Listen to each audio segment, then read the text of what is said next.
Hello, Stitchers. Welcome to Stitch Please, the official podcast of Black Women Stitch, the sewing group where Black Lives Matter.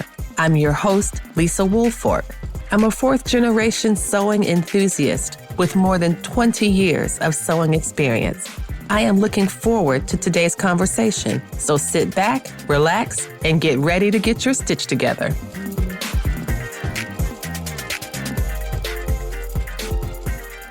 Hey friends, hey, it's Lisa from Black Women Stitch and the Stitch Please podcast. And as I say every week, this is a very special episode because this very special episode will be talking about one of my favorite things, sewing on the go. That sewing travel essentials. What are some of the things you need to take your sewing on the go? Not your hand sewing, which is a pretty reasonably easy thing to transport. But I mean, how can you bring your sewing machine and the stuff that you need to make sure you can get your stitch together? I am going to tell you all about it. This episode will talk about the features of the machines that you need to think about when you are looking for travel sewing. It'll talk about a bag that you can use to transport, an entire category of bags, actually, that you can use to transport your sewing machine. And then we will wrap up with how do you bring your sewing stuff? How to bring your sewing stuff with you. That's what we're going to talk about today on the Stitch Please podcast. I am so excited. Let's get started. The first thing we're going to talk about is choosing the right sewing machine for travel. You want to make sure that the machine that you are bringing with you when you go places is something that is travel friendly. I have quite a few sewing machines, and some of them are not built to leave the house. I take them out of the house on rare and special occasions, but they are meant to be stationed where they are. They are heavy, they are large, and it's not easy to transport them. So if you want a machine that is going to be easy to travel with, you'll want to think about several things at once. First, the size of the machine. You want to have a machine that is going to be big enough to do some of the things you want to do, the sewing you want to do, if you want to piece quilts, if you want to make clothes, even if you want to do some bag making, you will want to make sure that that machine is big enough to do that. And by big enough, I mean not a toy. It should not be a toy. There are some adorable toy sewing machines out there, but they are not, I think, with some very rare exceptions, built for true regular sewing use. I would look for a smaller size machine. So when you're looking for a travel-friendly sewing machine, you just want to be sure to think about the size. The size is important. You don't want it to be too big, but you don't want it to be as small as a toy. That's not going to help you do the things you'd like to do. The second thing to think about is the weight of the machine, because you'll have to carry it on, and I'll talk a bit about why carrying on the bag is important rather than checking it. You want to make sure you can manipulate the bag easily. You don't want to have the machine be so heavy that you feel like you're going to drop it or it's going to tip over or fall or something like that. You want to make sure that it's something that you can handle, the weight of the machine plus the weight of the bag. So that's why a nice lightweight machine is useful. And finally, ease of use. How easy is it for you to use this machine? I know sometimes we might have materials or equipment that we don't enjoy using.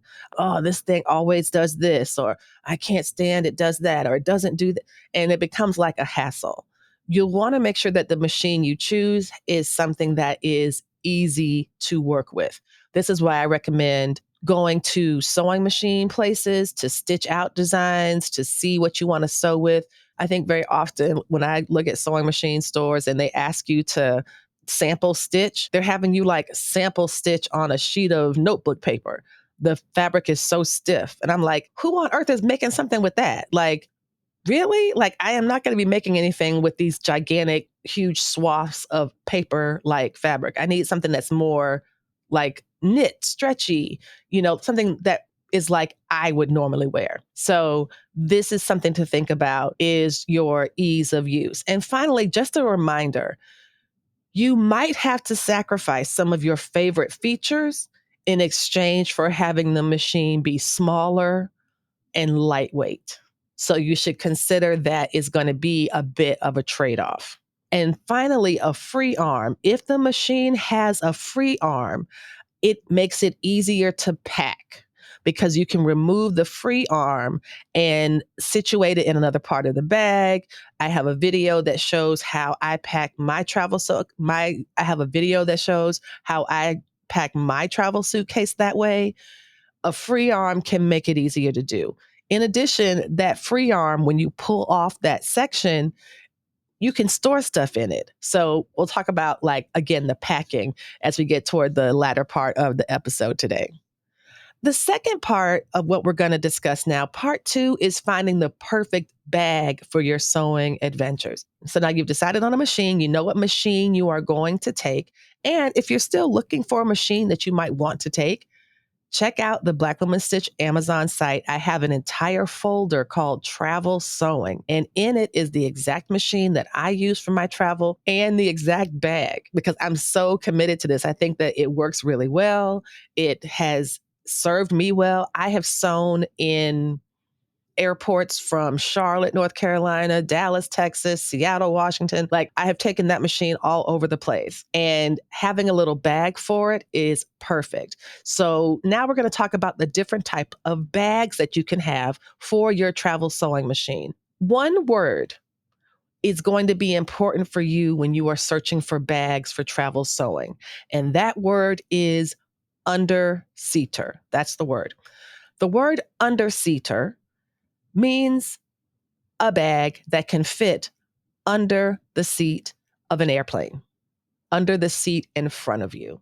Now, I know that there are some unfortunate rows of airplanes that don't have under seat seating or under seat storage because you're facing some like partition between, first class and economy plus business, whatever. But for those bags, you still have the right to carry a personal item that is the right size. So I think in that case, they take your bag and put it somewhere, or they just have you put it in the overhead. All is to say, an under-seater bag is designed to be really suitable for carrying small things. And for me, I think under-seater bags are perfect for carrying sewing machines and supplies.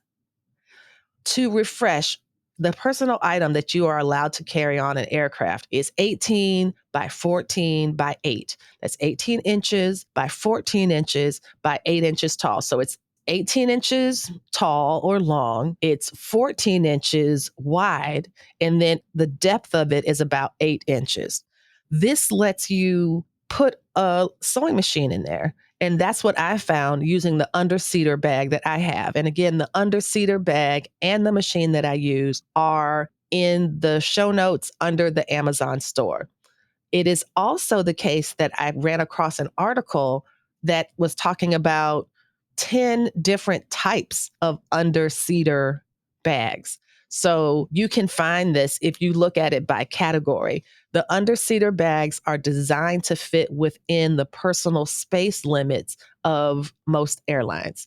Once you have the bag, what I did for me, I got my bag first. I said, I need a little bag to carry a little sewing machine. Then I went and got the machine. I took my bag to the sewing machine store and put it in there. And I was like, okay, this will fit. Now, you might not be able to do that. Again, you can do that, of course, online. We know that that stores all have a return policy. And if it doesn't work, if this bag is too big or too small for what you need, then of course, return it. But ideally, by closely reading the measurements and the dimensions in the description of the bag, it should be able to tell you if it will work or not. Reading reviews are also really important because the reviews will tell you if the bag slopes down in a really weird way. It will tell you these other things about the bag, like, oh, it was really tight to shove underneath the seat. All of these are things that you can learn from reviews. But the most important thing to remember is, again, the personal item space you are allowed is 18 inches by 14 by 8 inches. Under-seater bags are all designed to fit within that space. So as soon as you find the sewing machine, you can even look at the width of the sewing machine in its description and say, okay, well, this machine is 14 inches across and it is, 11 inches tall and it is 5 inches deep. That seems like it would fit. And so that's the kind of thing that I'm advising or urging you to think about. One last thing I would ask you to consider, get a bag with wheels. Get a bag with wheels. I think wheels have the disadvantage of taking up some of the space in the bag. There's no denying that. But I think for me, carrying the sewing machine through the airport as a shoulder bag or something like that is so, just the thought of it is so freaking wearisome that I would not want to be carrying that joker through the airport at all. Even though it's a lightweight bag and a lightweight sewing machine, no, I don't want to. Get somebody else to do it. I invite you to consider a bag with wheels. Get a bag with wheels. It'll make your life easier. Hey friends, hey, it's Lisa Woolfork from the award-winning Stitch Please podcast, and I need you to help me get my stitch together. We're celebrating 5 years of the podcast with Stitch Better Have My Money, a $50,000 capacity building fundraiser. We've had a great 5 years threading the needle of limited resources. But with your support, we can stitch a brighter future. Visit stitchbetterhavemymoney.org to donate today. Donations are tax deductible. And thank you. Hey friends, hey, I know you're enjoying the audio version of Stitch Please, and thanks so much for listening. But you're missing out on all the great stuff going on behind the scenes. That's why I'm inviting you to join our Black Women Stitch Patreon. For as little as $5 a month, you can see all the video versions of the podcast. Plus, you get some amazing swatch cards. You know how much I love these swatch cards. Look, see how cool these are? Oh wait, you can't see them because you are not yet on the Patreon. So when you join the Patreon, you'll be able to see this, me showing you these amazing cards. We also have some great perks at the other tiers, like discounts, swag, office hours, and more. Don't be the last sewist in the group now. Head over to patreon.com/blackwomenstitch or click the link in the show notes and become a Patreon supporter today. We truly cannot do this without you. So thank you so much. The third and final section of today's episode is about packing the essential sewing tools while traveling. There's some considerations that you will want to think about when you are travel sewing. And the main one for me is how to transport scissors. I am making these stipulations based on airline travel. And the reason I'm doing that is if you can transport your sewing machine easily and neatly on an airplane, you can take that joker anywhere. You can put it on a train. You can put it in the back of the car. You could have a really crowded car. Even if the trunk of the car is crowded, you can still put your under-seater bag in there because it's not going to take up that much space. So the considerations that I'm offering for travel sewing today are very focused on airline transportation. But even if you are not going to be flying by air to your destination with your sewing machine, it would still benefit you to use some of these protocols, to have a small bag, to have a small machine so that you have everything you need right in the bag.